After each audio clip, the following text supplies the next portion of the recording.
Friend, good morning সবাইকে। কেমন আছো সবাই? আশা করি সবাই ভালো আছো। তো সকালবেলা উঠে কাজ আর কাজ সারা জায়গায় কমপ্লিট হয়ে গেছে। আর এখানে যতগুলো কুত্তাতে গর্ত করে দিয়েছি সেই গর্তগুলো আমি সব কমপ্লিট করে দিয়েছি, বন্ধ করে দিয়েছি। আর আমার মা ঘুরে বেড়াচ্ছে, দেখো আমার ভালো আছে। আমার এখনো অনেক কাজ। তো আমি এখন এটা জল ভরে নেব, এতে সাপ দিয়ে দিতে হবে। আমার এখন যত এই যে জামা কাপড় দেখছো এইগুলো আর এইগুলো আমার এখন ধুতে হবে। তো এক এক করে ভিজাবো এখন সব। মা, এই আমার জামা কাপড়গুলো একটু ধুয়ে দাও না।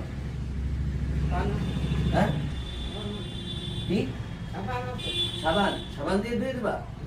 তাই পারবা? তুমি ধুতে পারবা? ও, তুমি ছয়টা ধোও খালি? কবে ধুলে?